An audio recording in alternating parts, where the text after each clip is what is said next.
అనుమతి లేకుండానే సాగర్ కుడి కాలువకు నీటి విడుదల చేస్తున్న ఏపీ నీటి పారుదల అధికారులపై కేఆర్ఎంబీకి ఫిర్యాదు చేశారు తెలంగాణ అధికారులు. వాటర్ లీకేజ్ ఆర్డర్ లేకుండా ఏకపక్షంగా విడుదల చేసుకోవడంపై లేఖ రాశారు. ఇప్పటికే పోతిరెడ్డిపాడు, ముచ్చమర్రి, హంద్రీనీవా, కేసీ కెనాల్ ద్వారా కృష్ణా జలాల ఏపీ తరలిస్తోందని కృష్ణా రివర్ మేనేజ్మెంట్ బోర్డుకు తెలంగాణ ఫిర్యాదు చేసింది. నాగార్జున సాగర్ ప్రాజెక్టు పర్యవేక్షణ కోసం గ్యాలరీ డ్యాం పైకి వెళ్లేందుకు కుడి కాలువ హెడ్ రెగ్యులేటర్ గేట్ల నిర్వహణ కోసం కేఆర్ఎంబీ అనుమతి కోరారు తెలంగాణ అధికారులు. ఇక దీనిపై మరింత సమాచారం మా నల్గొండ జిల్లా ప్రతినిధి రాము అందిస్తారు. తెలుగు రాష్ట్రాల మధ్య నాగార్జున సాగర్ ప్రాజెక్టు జల వివాదం మరోసారి తెర మీదికి వచ్చింది. ఇప్పటికే శ్రీశైలం అదేవిధంగా తుంగభద్ర నుంచి కూడా ఏపీ ప్రభుత్వం భారీగా నీటిని తీసుకువెళ్తుంది.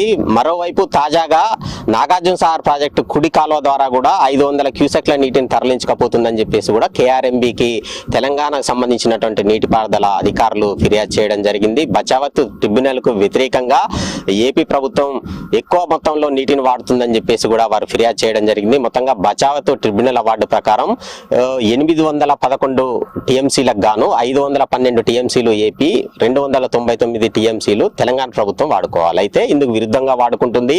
ఎగువ నుంచి భారీగా వరద నీరు వస్తున్నప్పటికీ కూడా ఇటు శ్రీశైలం తుంగభద్రకు రాకుండానే ఇటు పోతిరెడ్డిపాడు కావచ్చు, ముచ్చమర్రి, అదేవిధంగా హంద్రీనీవా, కేసీ కెనాల్ నుంచి కూడా భారీగా నీటిని తోడుకుంటూ వెళ్తుర్రు. ఇప్పటికే 23 టీఎంసీల నీటిని అధికారికంగా వాడుకోగా సుమారు 100 టీఎంసీలకు పైగా నీటిని కూడా అనధికారికంగా వాడుకున్నారంటూ కూడా ఇటు తెలంగాణకు సంబంధించినటువంటి నీటిపారుదల అధికారులు ఆరోపిస్తున్నటువంటి పరిస్థితి ఉంది. మరోవైపు ఇది చాలదన్నట్టు కూడా నాగార్జున సాగర్ ప్రాజెక్టు పూర్తి స్థాయిలో నిండక ముందే ఇప్పటికే 590 అడుగులకు గాను పూర్తి స్థాయి నీటి మట్టం 579 అడుగులకు చేరుకుంది.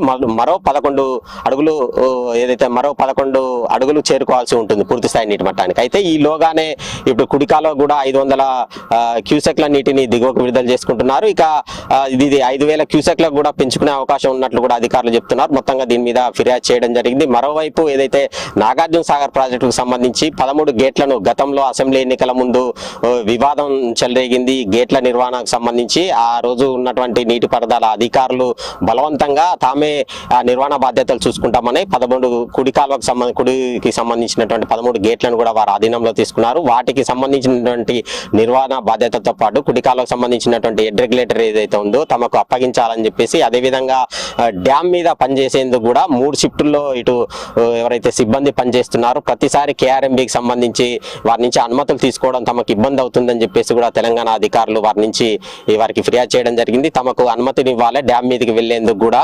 విధంగా ఏదైతే పర్యవేక్షణ కోసం 575 అడుగులు చేరుకున్నది నీటి మట్టం కాబట్టి పర్యవేక్షణ కోసం తమకు వెళ్లేందుకు కూడా ఎప్పటికప్పుడు అనుమతి ఇవ్వాల్సి ఉంటుందని చెప్పేసి కూడా కేఆర్ఎంబీ కూడా లేఖ రాసినటువంటి పరిస్థితి ఉంది. ఈ లేఖ మీద కూడా కేఆర్ఎంబీ అధికారులు ఏపీ అధికారులను కూడా నీటి విడుదల ఆపాలని చెప్పేసి కోరినట్లు కూడా మనకు సమాచారం ఉంటుంది. ఇప్పటివరకు అయితే క్లారిటీ అయితే లేదు దీని మీద.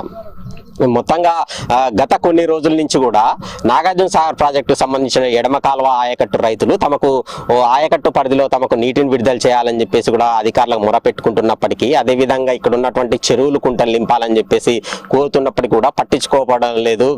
మరోవైపు ఏదైతే ఏపీకి సంబంధించినటువంటి అధికారులు మాత్రం కుడి కాలువ ద్వారా నీటిని తీసుకువెళ్తున్నారు. ఎగువన ఉన్నటువంటి ఇటు తుంగభద్ర కావచ్చు, శ్రీశైలం నుంచి శ్రీశైలానికి రాకముందుకే నీటిని తోడుకోబోతున్నారని చెప్పేసి కూడా ఆగ్రహం వ్యక్తం చేస్తున్నటువంటి పరిస్థితి ఉంది. ఎగువన భారీ వరద నీరు వస్తున్నప్పటికీ కూడా శ్రీశైలం ప్రాజెక్టులోకి రాకముందే ఇటు పోతిరెడ్డిపాడు, ముచ్చమర్రి, అదేవిధంగా హంద్రీనీవా, ఇటు కేసీ కెనాల్ కు తీసుకువెళ్తున్నారని చెప్పేసి కూడా ఇటు తెలంగాణ నీటిపారుదల శాఖ అధికారులు ఆరోపిస్తున్నటువంటి పరిస్థితి ఉంది. ఇప్పటికైనా దీని మీద కేఆర్ఎంబీ ఏపీ అధికారుల మీద చర్యలు తీసుకోవాలి, అడ్డుకట్ట వేయాలి. దీనికి సంబంధించి నీటి విడుదలను బచావత్ ట్రిబ్యునల్కు అవార్డుకు ఎక్కువగా తీసుకువెళ్లకుండా అడ్డుకట్ట వేయాలని చెప్పేసి కూడా కోరుతున్నటువంటి పరిస్థితి అయితే కనిపిస్తా ఉంది. ఇక తెలంగాణకు సంబంధించినటువంటి ఈ ఎడమకాలు ఆయకట్టు రైతులకు ఎడమకాలకు సంబంధించి నీటి విడుదల మీద కూడా ఒక క్లారిటీ ఇవ్వాల్సి ఉంది. దీని మీద ఇప్పటికే ఏదైతే 579 అడుగులకు చేరుకున్నప్పటికీ కూడా ఇప్పటికీ కూడా ఆయకట్టుకు నీటిని విడుదల చేయకపోవడంతో మరో 11 అడుగులే ఉన్న నేపథ్యంలో ఎగువన భారీగా వరద నీరు వస్తుంది. ఈ క్రమంలో మరో 4-5 రోజుల్లోనే సాగర్ ప్రాజెక్టు పూర్తి స్థాయి నీటి మట్టాన్ని చేరుకుంటే క్రస్ట్ గేట్ల ద్వారా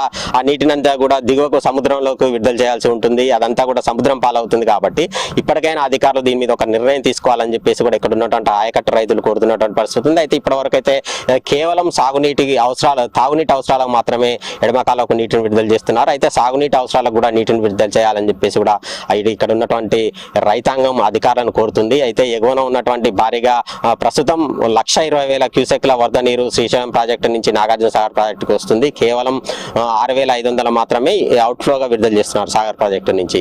ఇప్పటికైనా దీనికి సంబంధించి ఎడమ కాలువలకు ఆయకట్టుకు 1-2 రోజుల్లో నీటిని విడుదల చేయాలని చెప్పేసి కూడా రైతాంగం కోరుతున్నటువంటి పరిస్థితి ఉంది. అయితే ఆగస్టు 2న క్రస్ట్ గేట్ల ద్వారా నీటిని విడుదల చేస్తామని చెప్పేసి అధికారులు చెప్తున్నప్పటికీ కూడా ఈలోగానే సాగర్ ప్రాజెక్టు పూర్తిస్థాయి నీటి మట్టానికి చేరుకునే అవకాశం ఉంటుంది. అదేవిధంగా ఈ నెల చివరిలోనే సాగర్ ప్రాజెక్టు గేట్లు తెరుచుకునే అవకాశం ఉంటుంది. అయితే ఎగువన భారీగా వస్తున్నటువంటి వరద నీరును ఏపీ ప్రభుత్వం తమ వైపు తిప్పుకొని వెళ్తుంది కాబట్టి వాటిని అన్నింటిని కూడా అడ్డుకట్ట వేయాల్సిన అవసరం ఉందని చెప్పేసి కూడా తెలంగాణ అధికారులు అయితే నీటిపారుదల అధికారులు వాదిస్తున్నటువంటి పరిస్థితి అయితే కనిపిస్తా ఉంది. ఇప్పటికైనా బచావత్ ట్రిబ్యునల్ ఏదైతే ఉందో ఆ వార్డు ప్రకారం ఇటు తెలంగాణ కావచ్చు ఏపీ ప్రభుత్వం వాళ్ళు ఏదైతే సాగునీటి అవసరాల కోసం తాగునీటి అవసరాల కోసం నీటిని వాడుకోవాలని చెప్పేసి కూడా ఇక్కడ ఉన్నటువంటి తెలంగాణ నీటిపారుదల అధికారులు అయితే కోరుతున్నటువంటి పరిస్థితి ఉంది. దీని మీద కేఆర్ఎంబీ ఎలాంటి నిర్ణయం తీసుకుంటుందో అని చెప్పేసి కూడా ఇక్కడ ఉన్నటువంటి అధికారులు అయితే వేచి చూస్తున్నటువంటి పరిస్థితి అయితే ఉంది. కెమెరా పర్సన్ జనార్దన్తో కలిసి రాము, మహా న్యూస్, నల్గొండ.